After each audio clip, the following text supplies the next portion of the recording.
नमस्कार दोस्तों, स्वागत है आपका हमारे चैनल में। आज मैं आपके लिए लेकर आया हूँ वाक्यों पर आधारित कुछ प्रश्न और उनके उत्तर। जिसमें पहला प्रश्न है, वाक्यों का वर्गीकरण कितने आधारों पर किया गया है। तो देखिए, ये जो है वाक्यों का जो वर्गीकरण हुआ है वो दो आधारों पर हुआ है, रचना के आधार पर और अर्थ के आधार पर।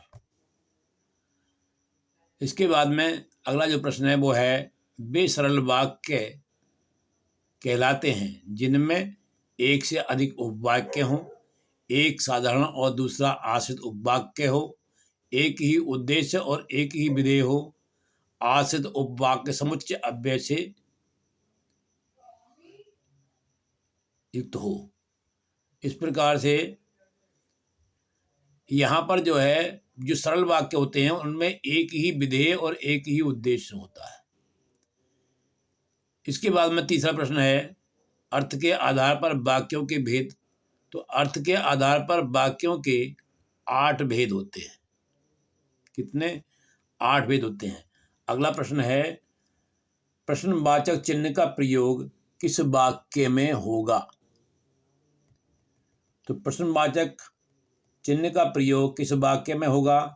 पहला वाक्य है, मोहन ने पूछा राम की आयु कितनी है। सीता जानना चाहती है भाई घर कब आएगा। राजू बाजार कब गया था। उसने झूठ राजू बाजार गया था, उसने झूठ क्यों बोला। तो यहाँ पर जो अगर सीधा सीधा अगर प्रश्न कोई है प्रश्नवाचक, तो वो है, इसमें जो वाक्य है वो है, उसने झूठ क्यों बोला।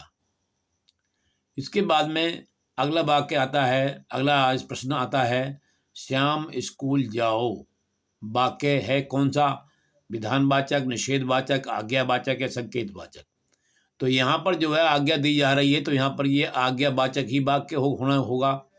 इसके बाद में आता है आपका छठा प्रश्न, पिता ने समझाया कि सदा सत्य बोलना चाहिए। तो यहाँ पर की बीच में आने से ये पता लगता है कि ये जो वाक्य है ये मिश्रित वाक्य है, मिश्र वाक्य है ये।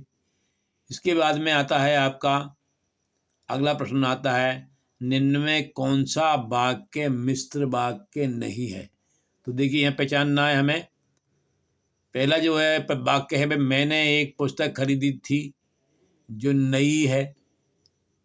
वह ये वही बच्चा है जिससे बैल ने मारा। एक विज्ञान गोष्ठी हुई जिसमें अनेक वक्ता बोले। ये वही परिश्रमी ये वह परिश्रमी ही नहीं वरन ईमानदार भी है। तो यहाँ पर जो सही स्थिति में आता है वो वाक्य आता है घा विकल्प का, वह परिश्रमी ही नहीं वरन ईमानदार भी है। यहाँ पर कोई भी मिश्र वाक्य का कोई संकेत यहाँ पर नहीं मिलता है। इसके बाद में अगला हमारा प्रश्न है, शायद में भी वाक्य है। अब शायद को तो आप पूरी समझ रहे होंगे कि शायद तभी होता है जब संदेह हो। तो यहाँ पर जो होगा वो संदेहवाचक होगा। इसके बाद में जो प्रश्न नंबर 9 है, वाक्य के घटक या अंग होते हैं।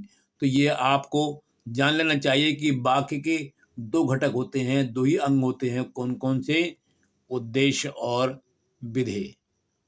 इसके बाद में अगला प्रश्न है हमारा, हाथी जंगल में रहते हैं। ये वाक्य है।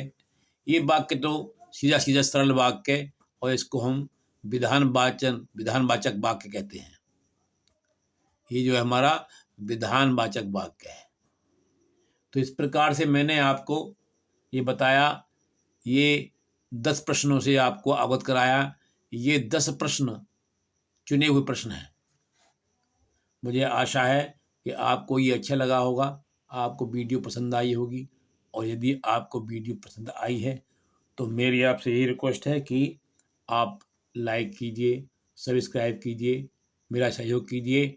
और हम अगले अन्य प्रश्नों के बारे में अगले वीडियो में मिलते हैं। तब तक आप प्रतीक्षा कीजिए। धन्यवाद।